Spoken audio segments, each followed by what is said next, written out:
할렐루야, 반갑습니다. 오늘도 이렇게 하나님 앞에 예배드리러 나오신 우리 귀한 성도님들 주님의 이름으로 환영합니다. 귀한 날 함께 찬양하며 하나님께 영광 돌리고 하나님께서 이 시간 임재하며 주시는 그 은혜에 감격하는 귀한 시간 갖도록 하겠습니다. 다 함께 찬양합니다. 예배하는 자 되어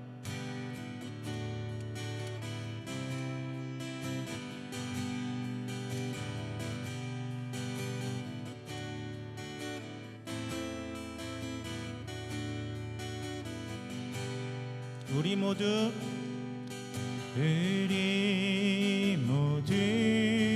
예배하는 자 되어 온전히 영과 진리로 주를 예배하자.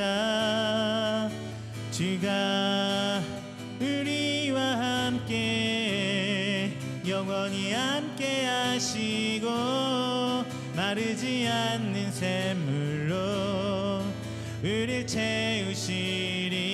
우리 모두 예배하는 자 되어 우리 모두 예배하는 자 되어 온전히 영과 진리로 주를 예배하자. 주가 우리와 함께 영원히 함께 하시고 마르지 않는 샘물로 우릴 채우시리. 우리 모두 예배하는 자 되어 우리 모두 예배하는 자 되어 온전히 영과 진리로 주를 예배하자.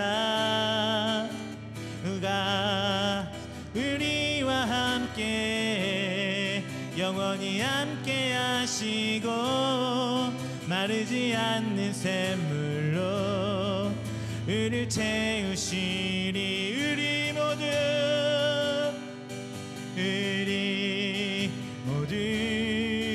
예배하는 자 되어 온전히 영과 진리로 주를 예배하자.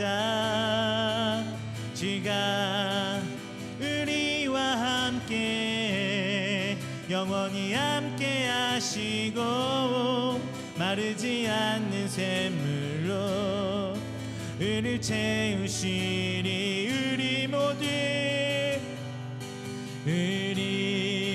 모두 예배하는 자 되어 온전히 영과 진리로 주를 예배하자.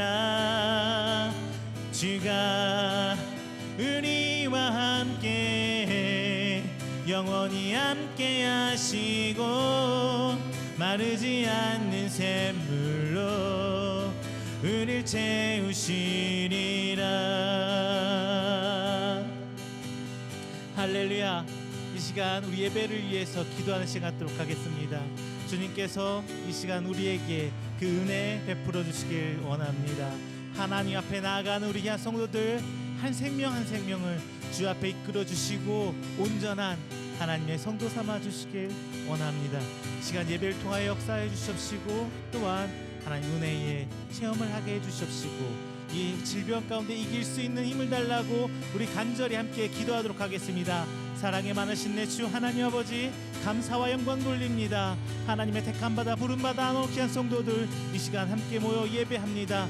비록 이 자리가 교회가 예배에 처소가 되지 못하고 저희들 상황에 따라 각 시간에 각 장소에 모여 예배합니다. 주님 아버지, 어려움을 이길 수 있는 지혜 주시고 믿음 주시고 아버지 은혜 더욱더 허락하여 주시사 온전히 믿음 붙들고 나아가는 우리 귀한 성도들 있도록 주님 아버지 은혜로 붙들어 주시옵소서.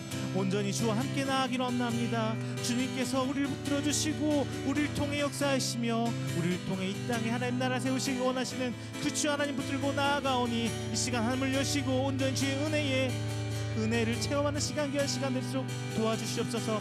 각 처소가 하나님의 임재의 자리가 될 수 있도록 인도케 하여 주시사 진짜 저희를 통하여 하나님 영광 받아주시며 이 땅 가운데 하나님 나라를 세운 데 쓰임받을 수 있는 각 성도들 있도록 주님 인도하여 주시옵소서. 또한 기도하는 것은 이 질병 가운데 저희들 어려움을 겪고 있습니다. 물질적으로 혹은 육체의 병으로 아버지 아파하고 힘들어하고 있습니다. 아버지 저희들 주님께서 새 힘 주시고 일어날 수 있는 믿음 주시사 오늘 주 하나님 앞에 바로 서 나아가며 주님을 찬양하고 하나님을 예배하는 우리 귀한 성도들 있도록 주님 인도하여 주시옵소서. 한 생명 한 생명 그 생명들 주님께서 세밀히 간섭하여 주시고 온전히 하나님 앞에 나아가는 시간 되길 원합니다. 시간 찬양 가운데 거하시고 기쁨의 감사 예배를 드릴 수 있도록 저희들 각 처소와 각 장소와 각 때를 붙들어 주시옵소서. 감사합니다. 살아계신 하나님 찬양합니다. 살아계신 하나님 역사하는 하나님 우리 찬양 가운데 거하시는 하나님 다시 한번요. 살아계신 하나님 살아계신 하나님 역사하는 하나님 우리 찬양 가운데 거하시는 하나님 손을 들어 찬양 손을 들어 찬양 손뼉 치며 찬양 목소리 높여 찬양 주를 찬양하라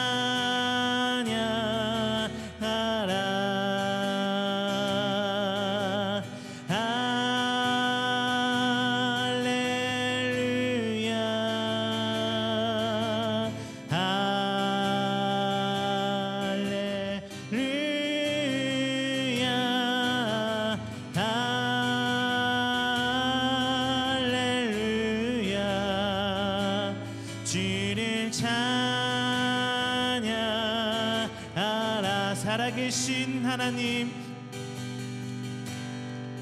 살아계신 하나님 역사하는 하나님 우리 찬양 가운데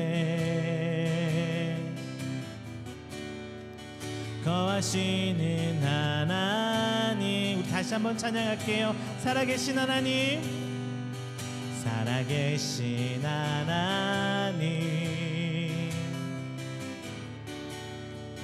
역사하는 하나님 우리 찬양 가운데 거하시는 하나님 살아계신 하나님 살아계신 하나님 역사하는 하나님 우리 찬양 가운데 거하시는 하나님 손을 들어 찬양 손을 들어 찬양 손뼉 치며 찬양 목소리 높여 찬양 주를 찬양하라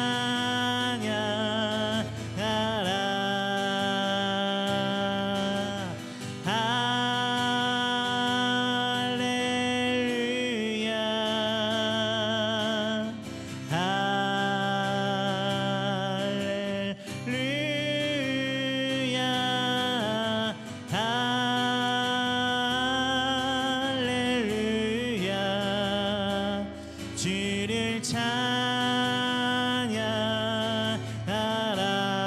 살아계신 하나님, 살아계신 하나님, 역사하는 하나님,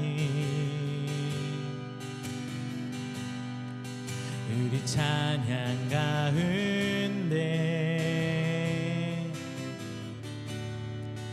거하시는 하나님, 내 영혼은 안전합니다.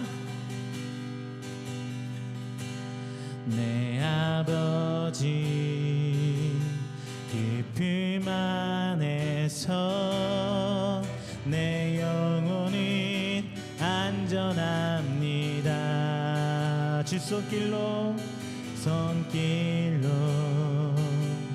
내 삶을 안으시고 그 평강이 나를 덮습니다. 다시 한번 합니다. 내 아버지, 내 아버지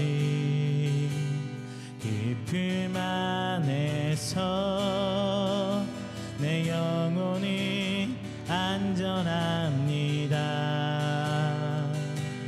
주 손길로 내 삶을 안으시고 그 평강이 나를 덮습니다. 나 비록 넘어지며 흔들리지만 주 내 안에 거하며 나를 붙드시니 내 생각을 주께로 돌리고 주시는 평강의 옷을 입습니다. 주 약속 안에서 내 영혼 평안해 내 뜻보다 크신 주님의 계획 나 신뢰해 두려움 다 내려놓고 주님만 의지해 주 안에서 내 영혼 안전합니다. 내 아버지, 내 아버지 깊음 안에서 내 영혼은 안전합니다. 주 손길로 내 삶을 안으시니 그 평강이 나를 덮습니다. 내 아버지, 내 아버지 깊음 안에서 내 영혼이 안전합니다. 주 손길로 내 삶을 안으시니 그 평강이 나를 덮습니다. 나 비록 넘어지며 흔들리지만 주 내 안에 거하며 나를 붙드시니 내 생각을 주께로 돌리고 주시는 평강의 옷을 입습니다.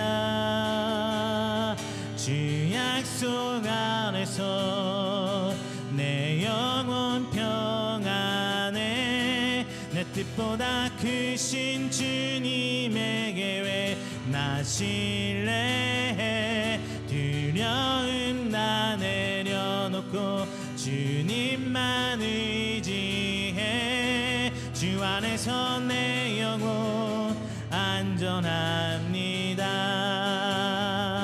주 약속 안에서 내 영혼 평안해 내 뜻보다 크신 주님의 계획 나 신뢰해 두려움 다 내려놓고 주님만 의지해 안에서 내 영혼 안전함. 주 약속 안에서 내 영혼 평안해. 내 뜻보다 크신 주님에게 왜 나 신뢰해. 두려움 다 내려놓고 주님만 의지해. 주 안에서 내 영혼 안전합니다. 두려움 다 내려놓고 주님만 의지해. 주 안에서 내 영혼 안전합니다.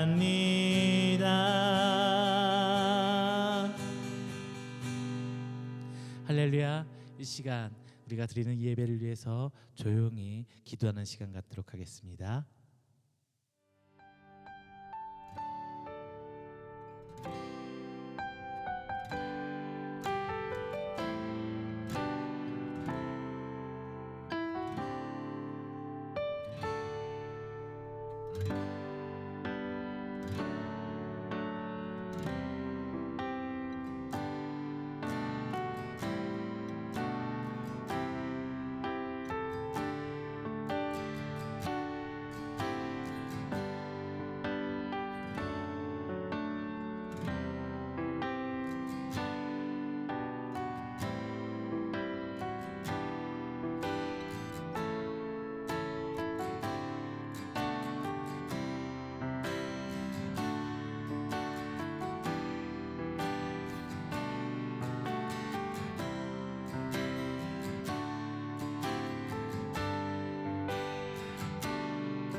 사도신경으로 우리의 신앙을 고백하도록 하겠습니다.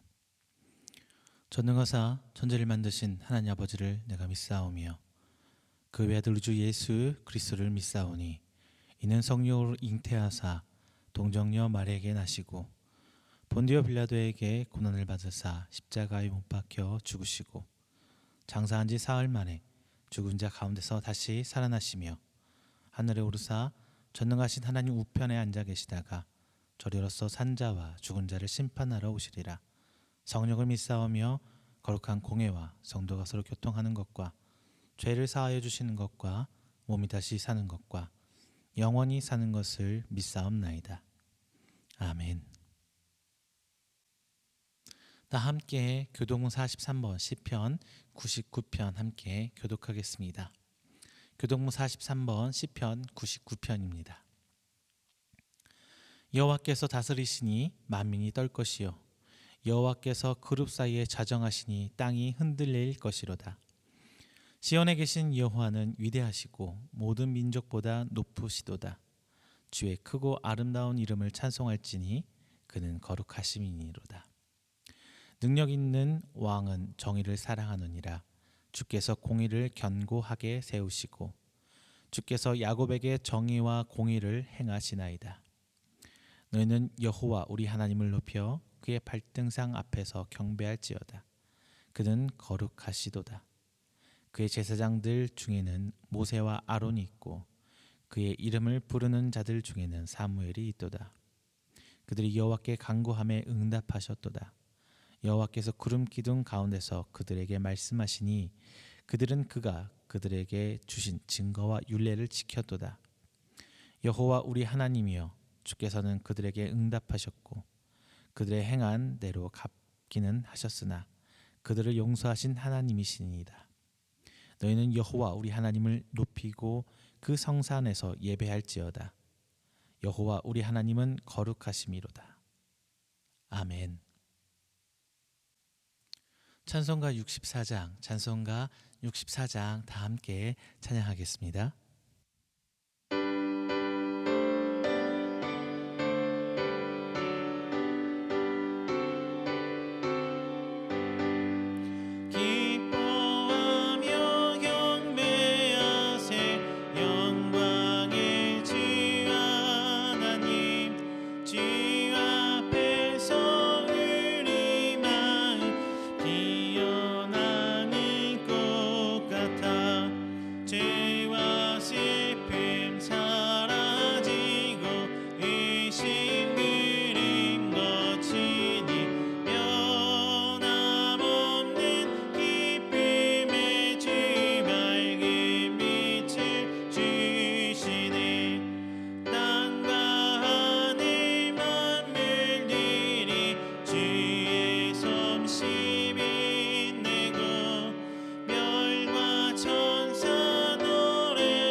오늘 함께 드린 예배를 위해서 제가 기도하도록 하겠습니다.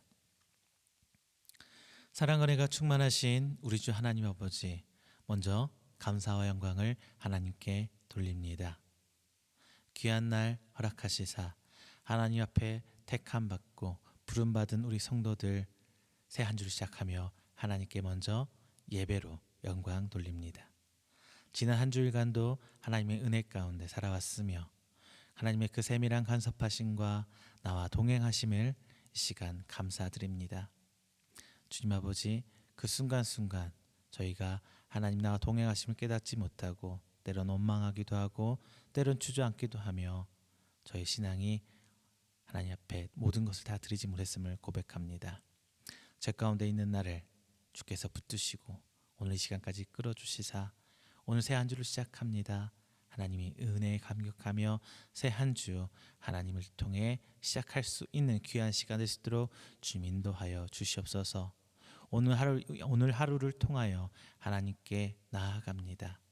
주님 순간순간 성령이 주시는 그 지혜로 말미암아 선포된 말씀을 통하여 저희들이 깨닫게 하시고 변화되는 시간 되게 하여 주셔서 오직 하나님만 붙들고 나아가는 우리 귀한 성도들 될 수 있도록 주님 붙들어 주시옵소서.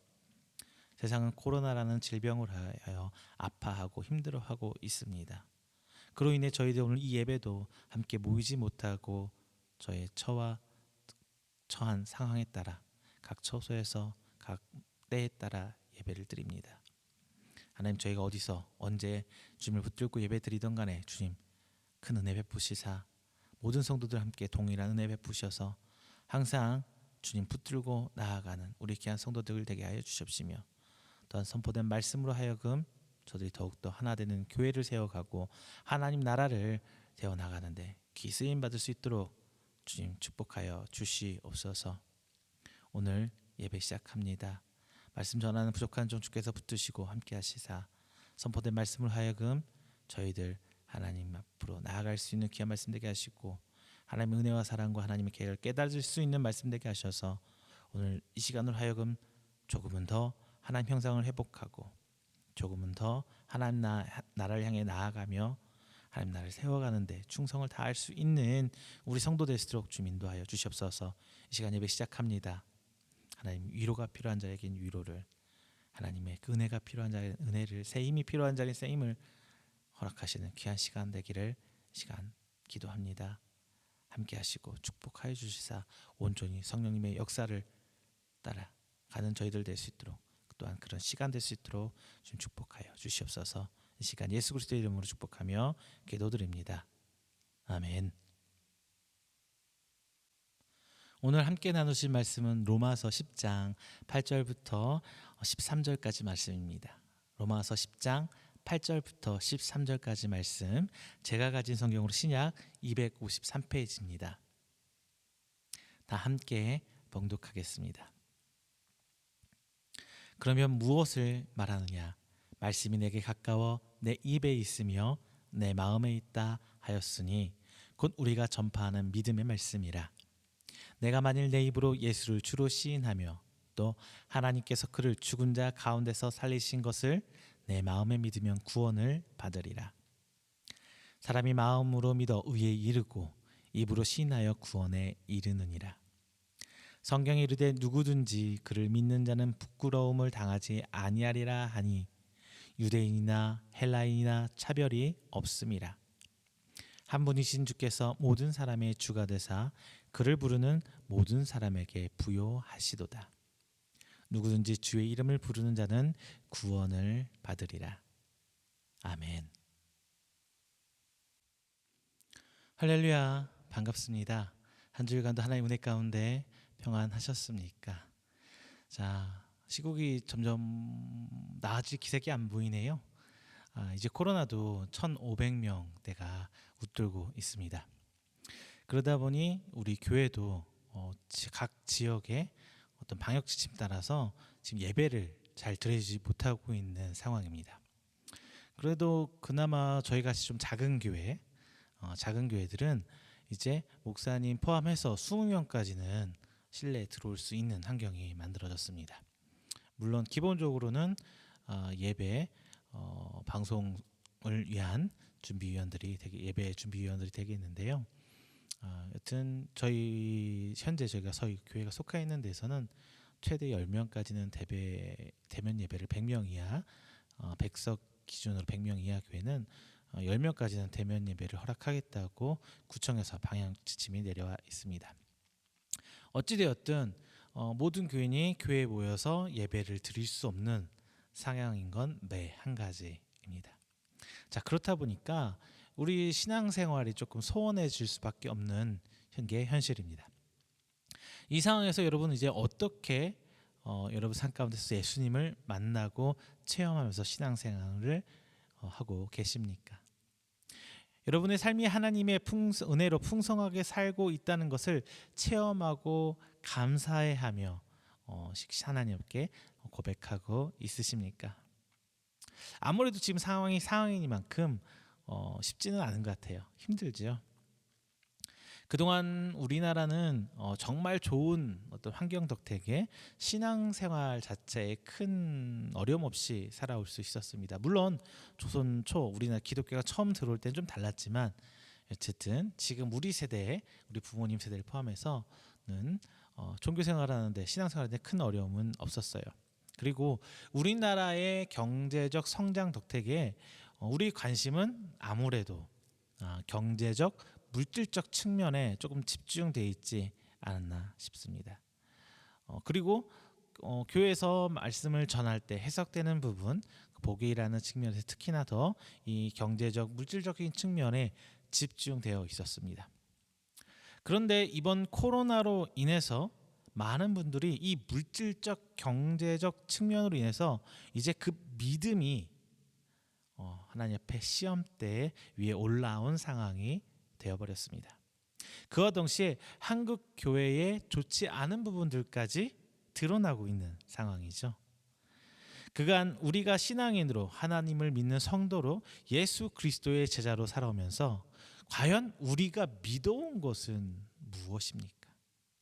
저는 이번 코로나로 인해서 우리 성도들의 믿음을 다시금 돌아보아야 된다고 생각합니다. 여러분, 제가 다시 한번 여러분께 묻겠습니다. 여러분이 믿는 복음은 무엇입니까? 예수 천당 불신지옥, 예수 믿고 구원 받으세요, 예수 믿고 복 받으세요.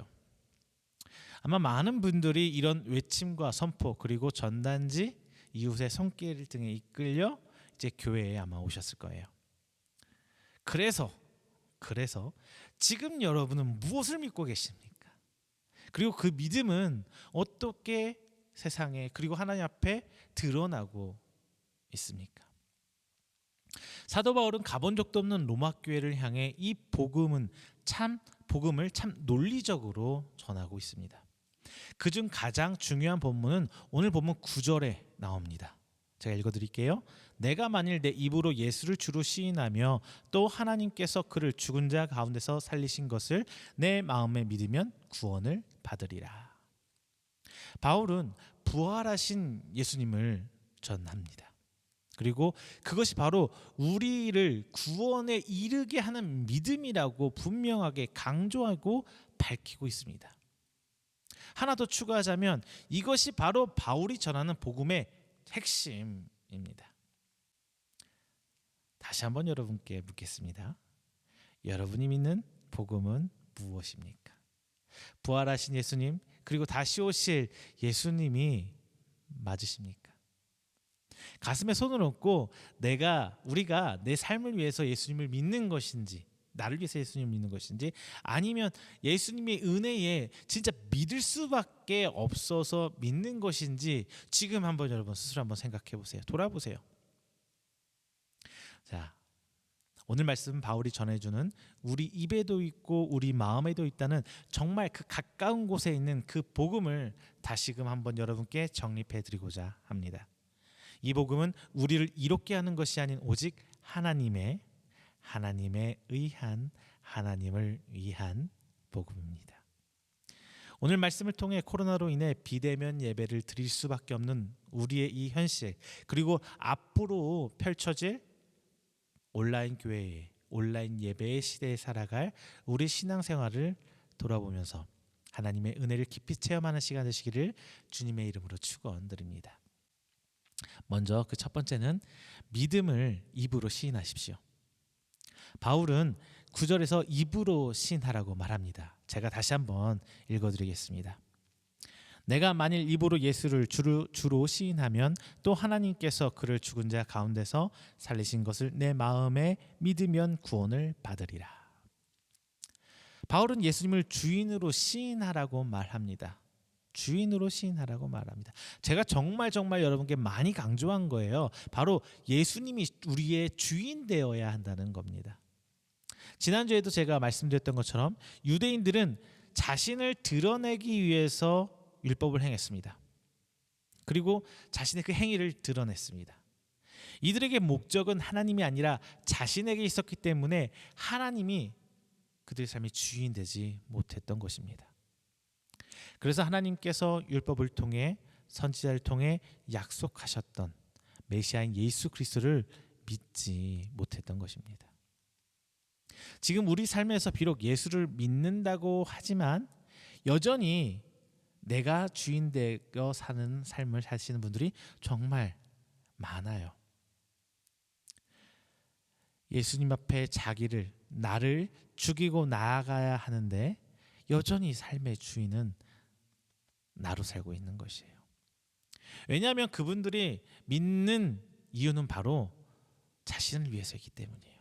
내가 잘 살기 위해서, 내가 평안하기 위해서, 내가 행복하기 위해서, 나의 정신적 안위와 평안을 위해서 예수를 믿고, 나의 물질적 복을 위해서 예수를 믿고, 혹은 가족의 입신양명을 위해 예수를 믿는 등 여전히 신앙의 목적이 하나님이 아니라 자기 자신에게 있는 것입니다. 바울이 이 서신서를 쓰던 시기에는 예수를 믿기 위해서 이것들을 다 포기해야 했어요. 맨 아래 계층인 노예 계층이나 소장농 계층은 매질과 굶주림을 각오하고 예수를 믿고 나아갔어요. 그리고 중간 계층이라고 볼 수 있는 상인이라든가 혹은 평민 계층들 있잖아요. 이 사람들은 예수를 믿기 때문에 주변으로부터 왕따를 당하고 제대로 장사를 못했어요. 경제적인 손실, 물질적인 손실, 정신적인 손실을 다 감안하고 예수를 믿었습니다. 그리고 상류계층, 귀족도 예수님 믿었어요. 귀족들도 개중에 예수님 믿는 사람들이 있었어요. 그분들은 자기의 정치적인 그 위치와 그리고 자기의 신분 강등까지 각오하고서 예수님을 믿었단 말입니다. 그들은 그걸 다 알고도 각오하고 예수님께 나온 거예요. 그들은 자신의 이득을 위해서 예수님을 믿지 않았어요. 교회에 출석하고 예배드리는 많은 지금 현대 사는 성도들, 교인들이 추구하는 방향과 전혀 다른, 아니 오히려 그것들을 직접적으로 내려놓아야 비로소 신앙생활을 할 수 있었던 것이 바로 초대교회입니다. 그리고 바울은 그런 것들을 넘어서 예수님을 주인 삼아라라고 오늘 본문에서 얘기합니다. 그런데 참 이상하게도 지금 현재 우리들의 많은 교회들은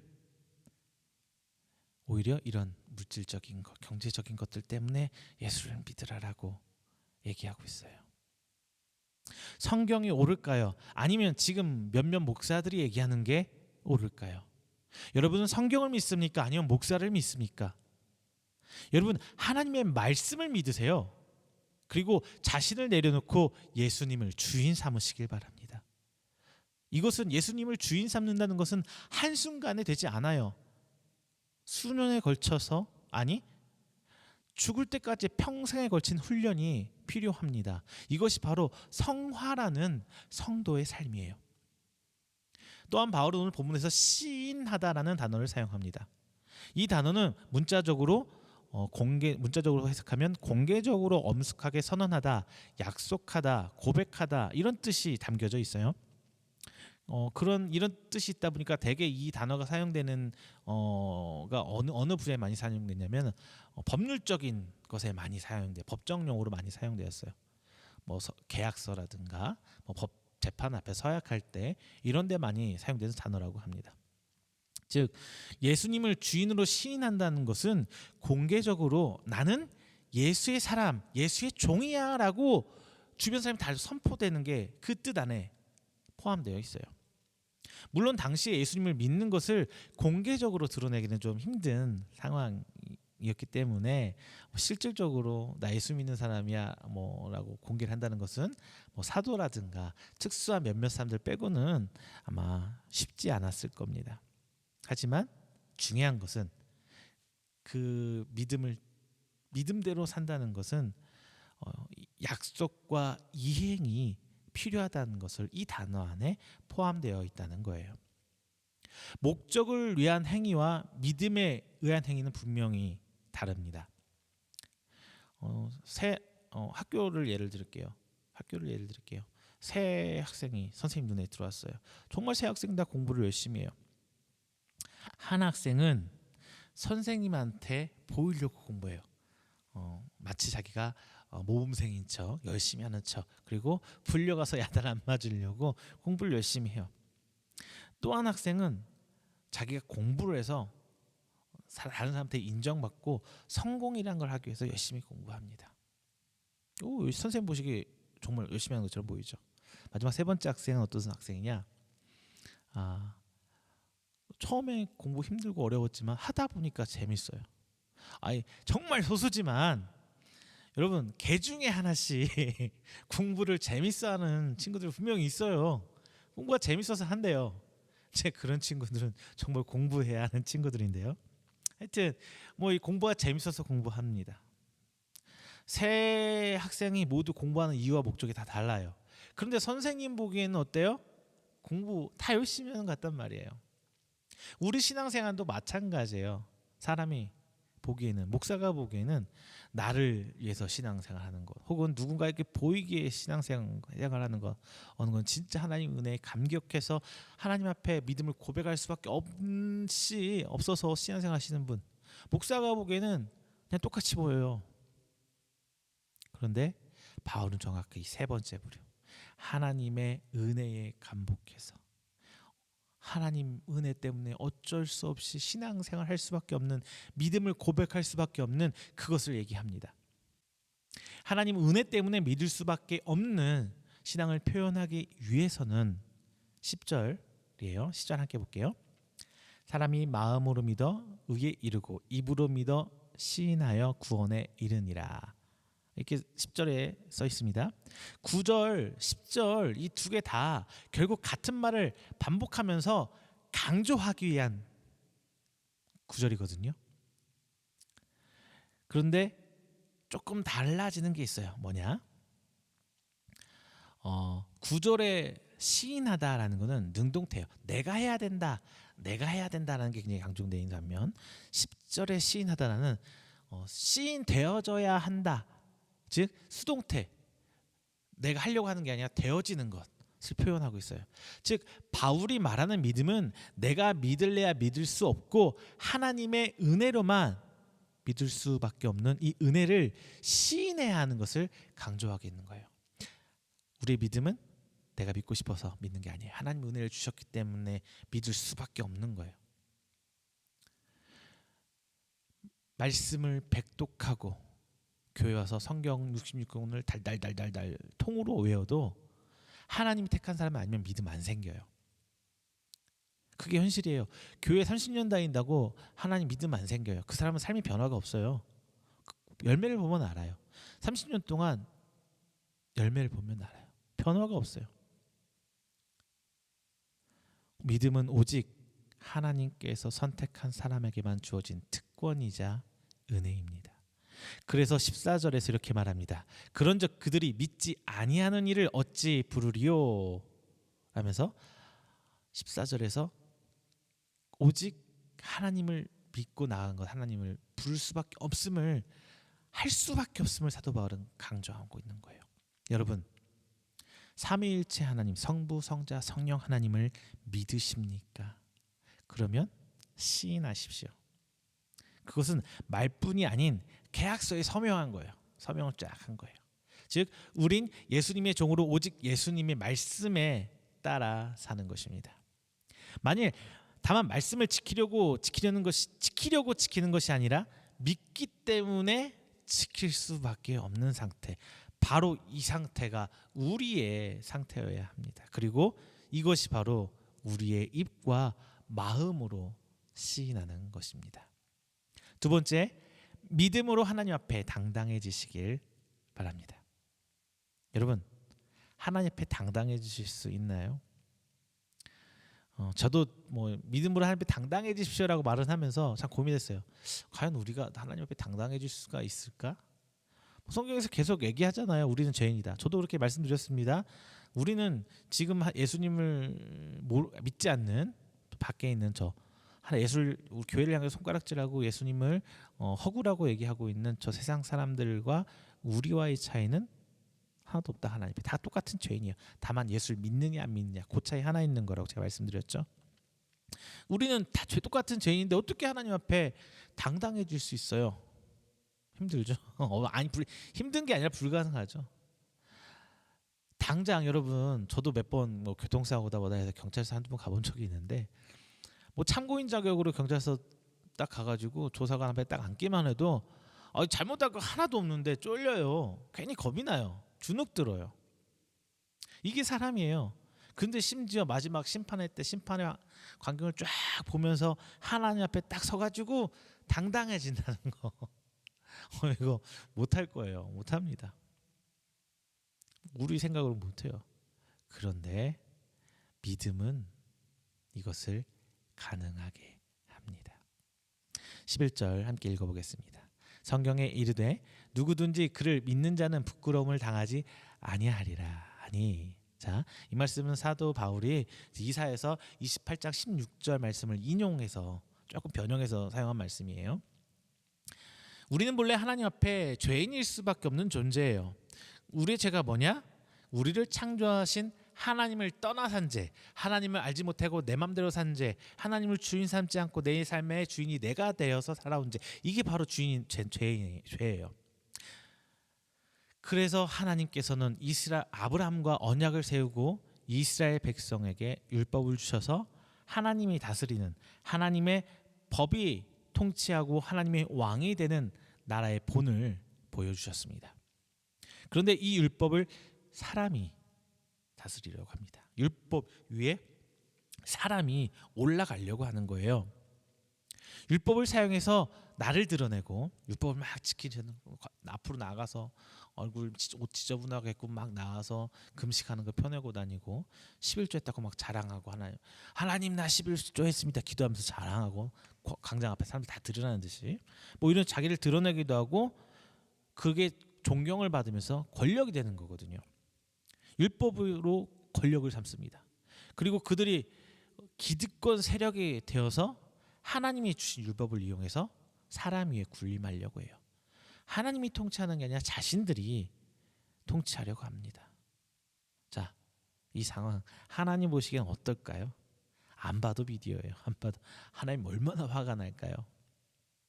지금 우리도 그런데 비슷한 것 같아요. 제가 볼 때는 우리의 신앙생활, 우리의 교회의 모습도 정말 큰 차이가 없는 것 같아요.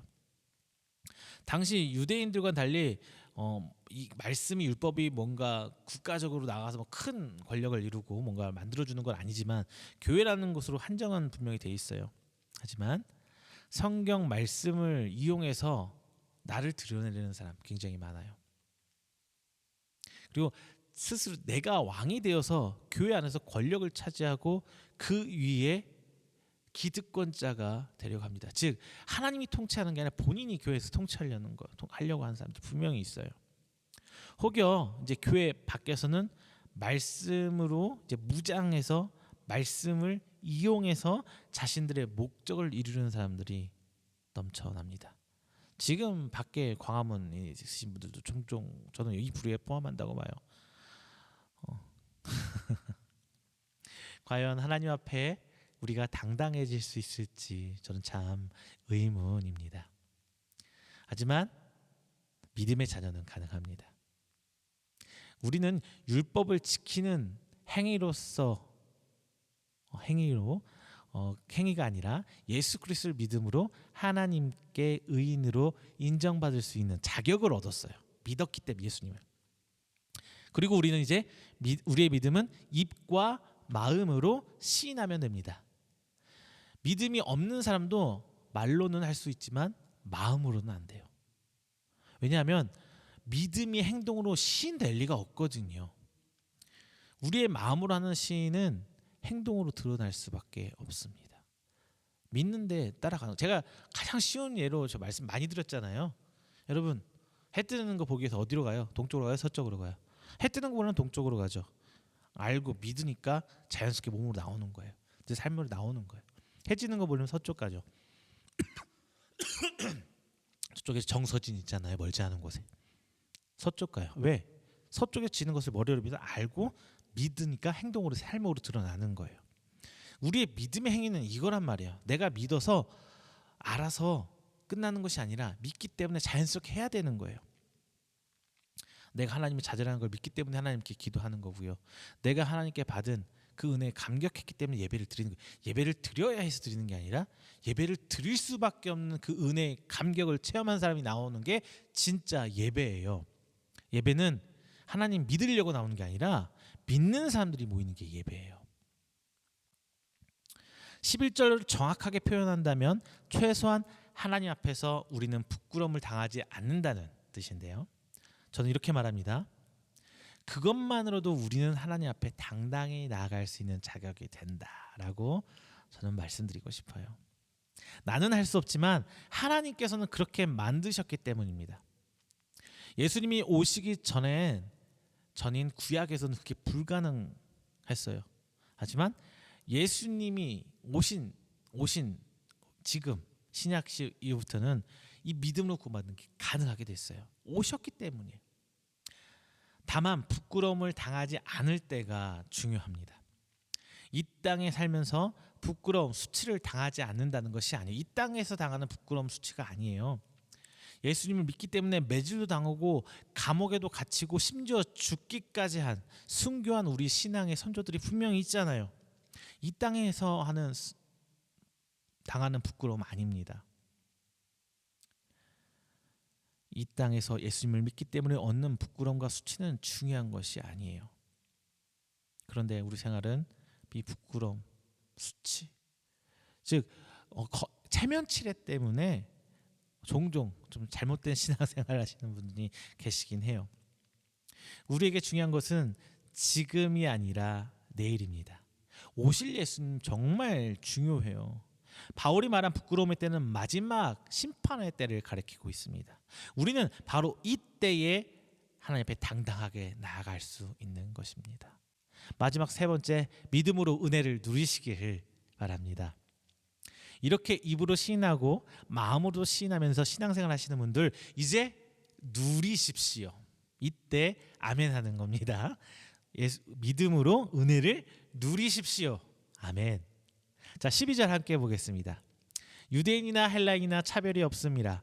한 분이신 주께서 모든 사람의 주가 되사 그를 부르는 모든 사람에게도 부요하시도다. 예수님을 주인으로 믿으십니까? 예수님은 차별이 없으세요. 성경은 유대인이나 헬라인이나 차별이 없다고 이렇게 말해주고 있어요. 그런데 단순히 이것은 유대인과 이방인을 가리키는 말이 아닙니다. 율법을 얼마나 지켰느냐를 가리키기도 하는 거예요. 율법을 지키는 자나 지키지 못한 자. 그런데 이 말 오해하지 마세요. 분명히 이런 분들 계세요. 회심 이전과 이후를 가리키기도 하고 믿음의 분량을 가리키기도 합니다. 즉 예수님을 믿었다는 것을 강조하는 말이에요. 그리고 믿음의 분량대로 시인해야 할 것을 가리키는 말입니다. 자, 누군가는 52주 모든 예배를 목숨 바쳐 드리고 심지어 주일 성수까지 합니다. 반면 누구는 겨우겨우 주일 예배 겨우 한번 나올까 말까, 예배 한번 참석한 굉장히 버거운 사람도 있어요. 하지만 그분도 믿음을 저버리지 않아요. 그렇기 때문에 예배를 나오는 거잖아요. 또 누군가는 믿음의 11조 정말 철두철미하게 11조 생활하십니다. 반면 누군가는 주일 헌금 한번 하는 것도 버거우신 분들 분명히 있어요. 하지만 예수님은 차별이 없으십니다. 오직 믿음만 보시기 때문입니다. 이 말씀 때문에 혹여나 제가 앞서서 말씀분 오해하시는 분들이 있어요. 그러면 뭐라고 하시냐 그분들은, 그럼 나도 이제는 신앙생활 좀 편하게 할래, 뭐 이렇게 하시는 분 계세요. 나도 이제 11조 뭐 안 해도 된다니까 뭐 11조 대충 하고 주일날 주일 성수 뭐 대충 하고. 그런데 이것은요 뭘 말하냐면 자신의 믿음의 분량을 포기해버린 거예요. 믿음의 분량을 포기해버린 거예요. 하나님 앞에 받은 달란트를 포기했다는 것과 같습니다. 이것은요 자신이 제일 잘 알아요. 자신이 믿었기 때문에 정말 11조 생활 열심히 하고 주일 성수 해오고 새벽 예배하고 작전 기도하고 금식하고 각종 신앙생활 열심히 하셨던 분들은 그분의 믿음의 분량이 있기 때문에 그렇게 하신 거예요. 자신이 잘 알아요. 근데 안 한다고 하는 거는 그것을 저버리는 행위예요. 절대 그렇게 하지 마세요. 이 말씀은 예수님은 행위로 판단하는 분이 아님을 바울이 강조하고 있는 말씀입니다. 이제 이런 주님이 이렇게 예수님을 주인으로 신하는 사람 모두의 주인이 되셔서 부요하시다라고 말씀해요. 뜬금없어요. 부요하시도다. 앞뒷말 잘 연결 안 되시죠? 부요하시도다. 아니 모든 사람 뭐 어쩌라고. 제가 새 번역 성경 한번 읽어드리겠습니다. 유대 사람이나 그리스 사람이나 차별이 없습니다. 그는 모든 사람에게 똑같이 주님이 되어 주시고 그를 부르는 모든 사람에게 풍성한 은혜를 내려 주십니다. 즉 예수님이 부유하시기 때문에 그 예수님께 속한 사람, 즉 예수님이 종된 모든 사람들에게도 똑같이 부유하게 하신다라는 말씀이에요. 이것은 예수님의 능력과 은혜가 무한하셔서 이제 예수님을 주인으로 시인하는 모든 사람에게 은혜를 베푸시려는 이 선한 하나님의 계획은 결코 약화되거나 끝이 없다는 말입니다. 하지만 이 은혜가 전부 다 물질적이고 경제적인 복이 보면 정말 좋겠지만은 이 은혜는 물질적인 것으로 한정되진 않아요. 저도 그래요. 힘드니까 물질적인 거 강구해요. 아유, 돈 싫어하는 사람 어디 있어요? 목사도 돈 좋아합니다. 없어서 그렇지 있는 거 좋아해요. 근데 이 하나님이 주신 이 은혜를 우리가 알아야 될 게 이 은혜를 물질로 한정시켜 버리기에는 하나님의 은혜가 너무 커요. 그 능력이 너무 커요. 하나님 은혜와 능력은 무한하십니다. 분명히 개중에 어떤 성도님들은 이 물질적인 거, 경제적인 걸 하나님 복을 누리시는 분 분명히 존재합니다. 하지만 다른 분들에게는 정말 다양하게 하나님께서 계획하신 대로 정말 다양하게 하나님의 은혜가 표현이 돼요. 어떤 분에게는 가족 간의 불화에서 평화와 화평으로, 어떤 분들에게는 정신적인 행복으로, 어떤 분들에게는 작은 것이지만 감사하고 만족하는 것으로, 또 어떤 분들에게는 기쁨으로 드러납니다. 물론 제가 말씀드린 건 하나님의 은혜의 정말 극히 일부분이에요. 그런데 하나님의 이 무한한 은혜의 궁극적 의미는 어디에 있느냐? 구원에 있어요. 이 땅에서 하나님께서 반짝 주시는 썩어 없어질 거에 대한 것이 아니라 영원히 하나님 나라에 들어가 하나님과 함께 살 누릴 그 구원을 얘기하고 있습니다. 우리는 이미 구원받은 성도니까 이 땅의 삶에 전전긍긍해야 할 필요가 없습니다. 따라서 누릴 수 있는 것들도 많아지는 거예요. 돈에 한정되고 경제적인 측면에 한정되고 우리가 소위 말하는 복으로 좀 생각이 같은 이런 것들을 하나님 은혜 한정시키는 것이 아니라 그것을 넘어서 버린다면 이제 하나님께 감사하고 내가 은혜 가운데 누릴 수 있는 그 풍요가 너무나 많아져요. 이것이 바로 하나님이 주시는 큰 은혜입니다. 뭐 그렇다고 이런 것을 이제 보고 아니 그럼 하나님 왜 믿어? 혹은 하나님 믿는 것은 결국 정신승리네 뭐 이런 분들이 있을 수 있어요. 하나님 눈에 보이지도 않는 뭐 자그마한 거 조그마한 그건 나도 할 수 있네 이러면서 정신 이렇게 말할 수 있어요. 하지만 만약 그렇다면 물질적인 거 경제적인 측면 내 눈에 보이는 것들로 하나님의 은혜와 능력이 한정되어 버린다면은 우리 하나님이 다른 것 우리 인간과 다를 게 뭐가 있어요? 혹은 만몬이라는 우상과 다를 게 뭐가 있냐는 거예요. 교회 그렇다면은 교회에는 십자가가 아니라 돈이 걸려 있어야죠. 돈이. 우리는 돈을 숭상하는 종교가 아니에요. 하나님을 믿는 종교입니다. 하나님 베푼 은혜에 감사하는 종교이지 원하는 바를 이루어야만 감사하는 종교가 우리 기독교가 아니라는 거예요. 성도 여러분, 구원받은 자로서 삶을 누리시길 부탁드립니다. 돈 좀 없으면 어때요? 우리 자녀가 속 좀 썩이면 없었습니까? 집이 전세 아니고 월세 살면 좀 어때요? 물론 다 좋고 다 누릴 수 있으면 좋겠지만 이런 것들이 남보다 부족해도 좀 부족해도 아니 많이 부족해도 우린 예수님 때문에 이미 구원을 기대할 수 있는 사람들입니다. 여러분 하나님 은혜를 눈 부릅뜨고 한번 찾아보세요. 정말 많은 것들을 여러분 삶 속에서 간섭해 주시고 이끌어 주시고 우리 삶 속에서 하나님께서 항상 은혜를 보듬어 주실 것입니다. 말씀 맺겠습니다.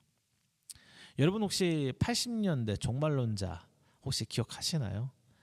80년대 종말론자. 그럼 제가 라떼 요즘에 라떼 유행이죠. 라떼에는 제가 그러면 꼰대가 이런 말 하면 안 되는데 제가 옛날 사람이 되는 건가요? 그러면은 종말론자 말고 우리 그러면은 신천지 생각해 볼게요. 신천지 어때요? 정말 열심히죠. 정말 열심히 신앙생활해요. 왜냐하면 그들에겐 우리에게 없는 뭔가가 있어요. 그게 뭐냐면요, 바로 마지막 때에 대한 절실한 믿음이에요. 마지막 때에 대한 절실한 믿음. 그렇다 보니 14만 4천 명 이 숫자 안에 들려고 삶을 통째로 맞춰가면서 그들은 종교 생활하고 있어요. 그런데 거꾸로 더 열심히 하나님 앞에 모든 걸 충성해야 할 우리 성도들, 교회는, 기독교는 어떻습니까? 너무나 지금 현실에 모든 것 초점을 맞추고 신앙생활하고 있어요. 여러분 그런 생각 혹시 안 드세요? 성경에서는 이 땅에서 잘 먹고 잘 살아라고 가르친 적이 없어요. 구약에서 받은 축복은 하나님의 은혜가, 하나님 나라가 완성되는 과정을 보여준 예표예요. 잘 먹고 잘 살아라고 보여준 게 아니라 하나님 나라가 완성되는 예표로서 그런 모든 징표를 보여준 거란 말이에요. 즉 천국을 형상화해서 그들을 통해, 하나님이 선택한 사람들을 통해 언약이 이루어지는 과정을 우리에게 보여준 것입니다. 그것이 우리 모두에게 다 똑같이 적용될 수는 없어요. 그렇다 보니 우리 현재 교회 모습, 여러분의 신앙이 그렇다 보니까 교회가 세속화되어 갑니다. 말씀이 아니라 인간의 평안과 바라는 바를 위해서 하나님 말씀 선포되는 게 인간을 위해서 말씀이 선포되고 있어요. 결국 복음이 변질되어 갔습니다. 왜냐고요? 제가 신천지 말씀드렸죠. 우리 신앙 가운데 부활에 대한 믿음을 잃었기 때문이에요. 마지막 때에 대한 소망을 잃었기 때문입니다. 바울의 복음은 우리 죄 때문에 죽으셨지만 부활하신 예수님, 그리고 마지막 심판에 구원받는 의인인 예수님을 믿는 성도라는 것에 집중되어 있습니다.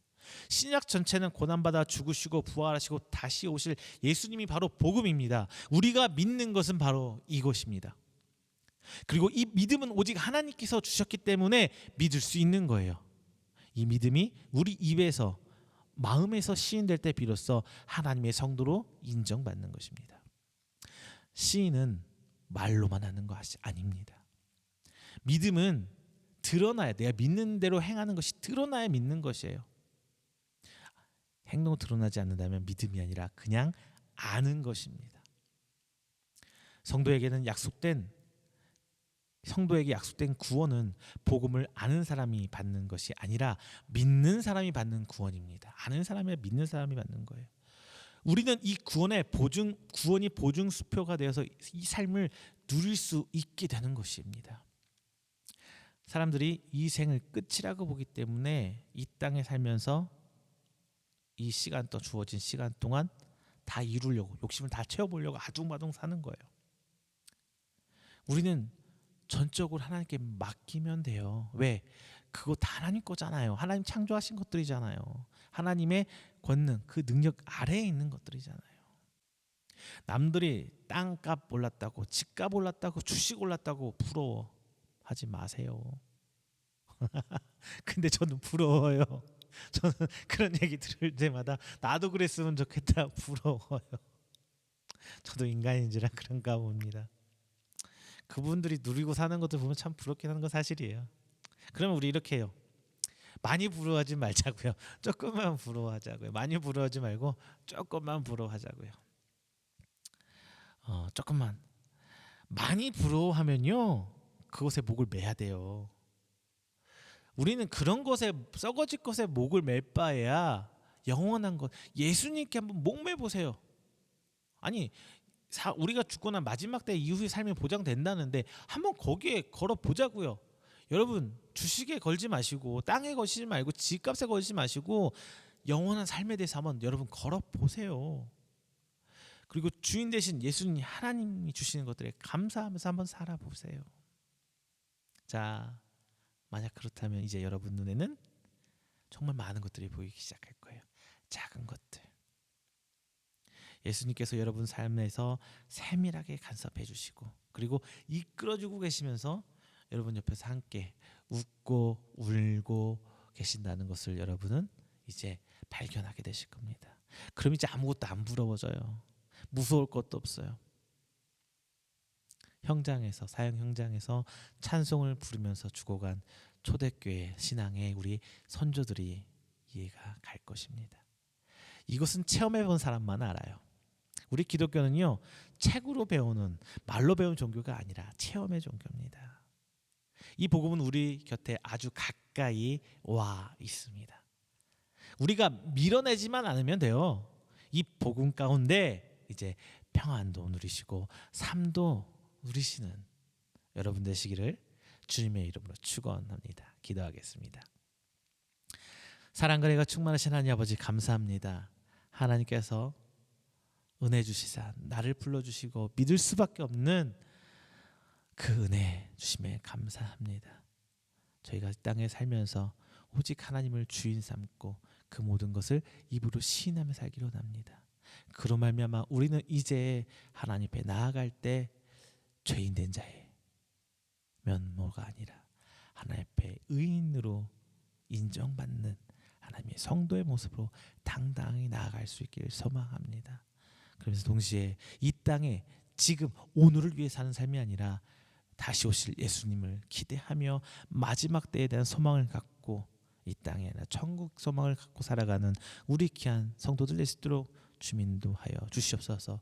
그 믿음 가지면 이제 하나님께서 나와 함께 하시고 동행하시며 내 삶에 세밀하게 간섭해주고 있는 그 모습 바라보기를 소망합니다. 그 작은 것에도 감사하고 작은 것을 통해서도 하나님을 바라보는 그 믿음의 성도가 오늘 말씀 함께 나누며 아멘으로 순종하게 원하는 우리 귀한 성도들 되기를 원합니다. 주님 축복해 주시고 은혜로 허락하여 주시사 하나님께서 주신 그 성령의 은혜가 저들 가운데 함께하며 하나님의 성도로서 오늘 선포된 말씀 앞에 조아리고 아멘하는 우리 성도들 하나님께서 붙으시사 정말 감사하고 누리는 입으로도 시인하고 마음으로도 시인하는 우리 귀한 성도들 될 수 있도록 좀 인도하여 주시옵소서. 이 모든 말씀 살아계신 예수 그리스도의 이름으로 축복하며 기도드립니다. 아멘. 함께 찬송가 303장 찬송가 303장 하시면서 준비하신 예물 하나님께 봉헌하도록 하겠습니다. 찬송가 303장입니다.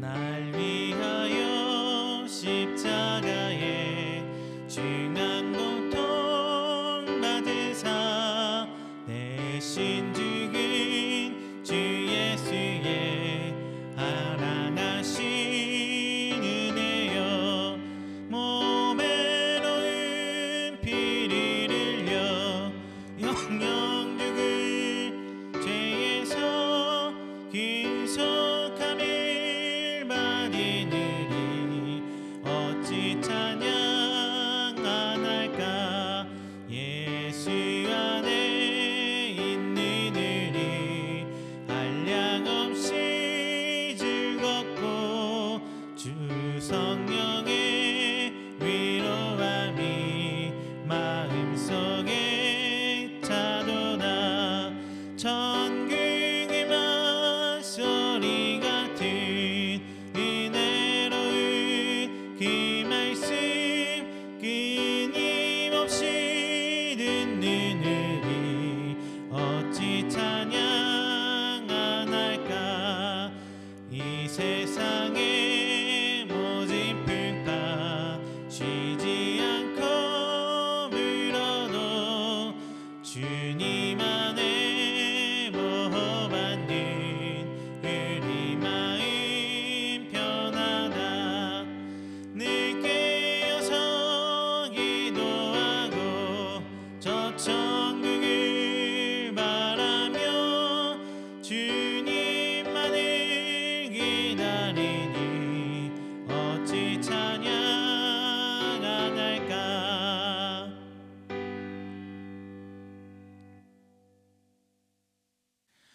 오늘 우리가 함께 드린 귀한 예물을 위해서 제가 축복 기도하겠습니다. 기도합니다. 사랑이 많으신 주님 감사합니다. 귀한 날 허락하심에 저희들이 나와 하나님을 예배하고 또한 빈손 오지 않고 귀한 예물로 하나님께 헌신합니다. 들어진 손길 주께서 기억하여 주시고 하나님께 고백하던 저들의 신앙의 고백과 헌신을 기억하여 주시사 하나님이 이루고자 하시는, 하나님께서 하시고자 하는 그 모든 사역 가운데 저들이 동참할 수 있도록 주님 인도하여 주시옵소서. 저희들이 그 모든 사역에 함께하지 못하여서 비록 헌금으로 헌신하지만 하나님, 저들이 서 있는 그곳이 하나님 나라가 되고 하나님의 사역의 현장이 되어서 저들이 살아계신 여호와 하나님을 직접 목격하는 주의 증인 될 수 있도록 주님 인도하여 주시옵소서. 오늘 이 자리 나와 하나님께 11조 예물 드립니다.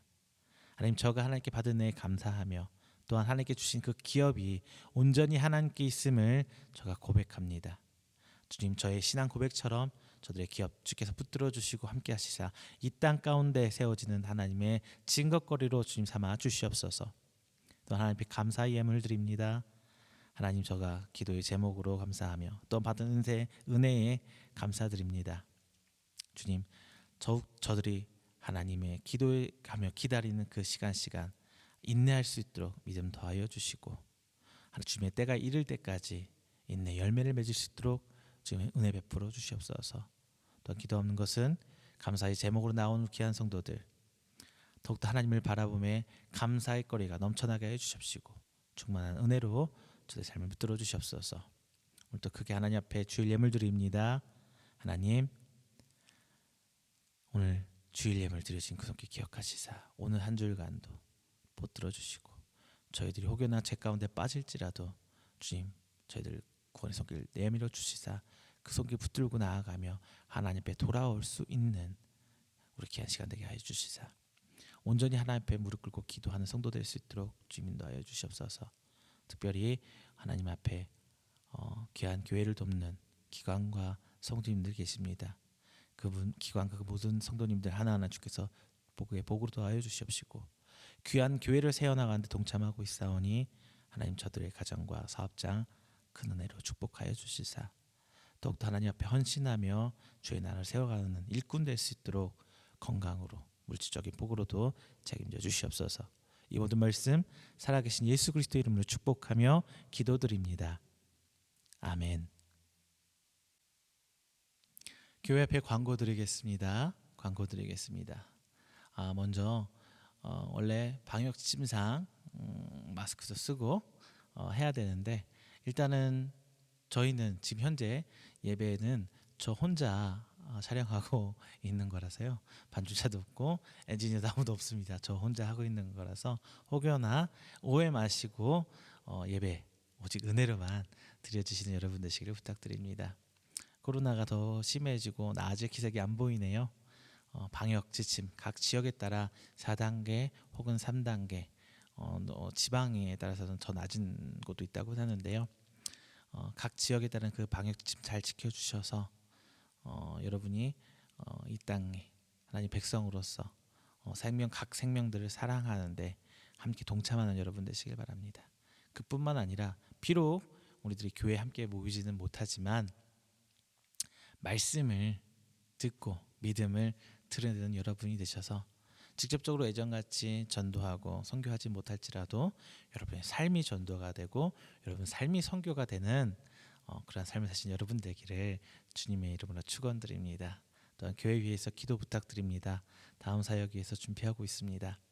부족한 교회와 부족한 종 그리고 가정이 그 사역에 준비하고 있는 만큼 여러분의 기도도 많이 필요합니다. 함께 기도해 주시고 하나님 은혜 가운데 든든히 세워져가는 교회 될 수 있도록 여러분 함께 기도와 후원의 귀한 손길 내밀어 주십시오. 한 가지 더 추가드리는 것은 여러분들이 많이 함께 예배에 동참해 주시고 말씀 나눠주셔서 감사합니다. 지난주 그리고 지지난주 계속 지금 조회수가 130회 지금 넘게 나와 있는 것 같더라고요. 여러분의 관심과 기도가 있어야 저희들이 계속 함께 예배드리고 말씀 나눌 수가 있습니다. 가능하시다면 한 줄 밑에 댓글도 써주시고 또 여러분이 함께 고정적으로 누가 예배드리고 있는지 구독이 참 큰 힘이 됩니다. 직접 눈에 보이나 아닌 상황이기 때문에 여러분이 그렇게 해주실 때 구독도 한번 눌러주시고 좋아요도 한번 눌러주실 때 저희 이제 눈에 보이는 증거가 되어서 저희 더 힘을 낼 수 있으니까요. 여러분의 관심, 기도 그리고 계속 이어나갈 수 있도록 헌금을 함께 동참 부탁드리겠습니다. 광고 마치겠습니다. 찬송가 29장 하시고 축도로 8월 첫째 주 예배 마치도록 하겠습니다. 찬송가 29장입니다.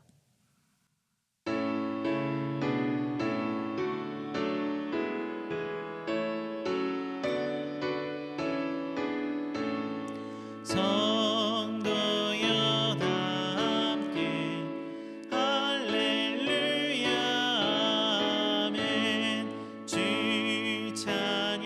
찬양하여라 할렐루야 아멘.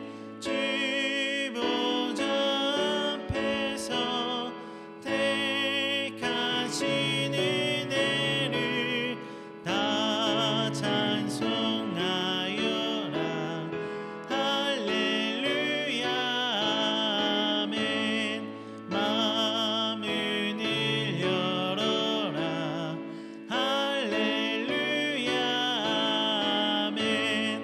온 하늘을 여라 할렐루야 아멘. 인도자 되시며 진그가 되신 주 그 사랑 끝없다 할렐루야 아멘. 주 찬양하여라 할렐루야 아멘. 찬양이 끝없다 할렐루야 아멘. 거룩한 집에서 주인청 기리며 늘 찬송 부르자 할렐루야 아멘. 축복기도 하겠습니다. 여호와는 내게 복을 주시고 너를 지키시기를 원하며 여호와는 그의 얼굴을 내게 비추사 은혜 베푸시기를 원하며 여호와는 그 얼굴을 내게로 향하여 드사 평강 주시기를 원하노라. 이제는 우리 주 예수 그리스도의 은혜와 하나님의 사랑하심과 성령님의 교통교제하심이 오늘 이 자리 나와 하나님께 예배로 영광 돌리고 선포된 말씀으로 하여금 저들이 더욱더 나아가 우리 가까이 있는 그 복음을 믿고 따라 서원하길 시인하기를 원하는 우리 귀한 성도들의 머리 위에와 그의 가정 그리고 그의 직장과 사업장 그가 계획하는 모든 행사 위에 영원토록 함께 있을지어다. 아멘.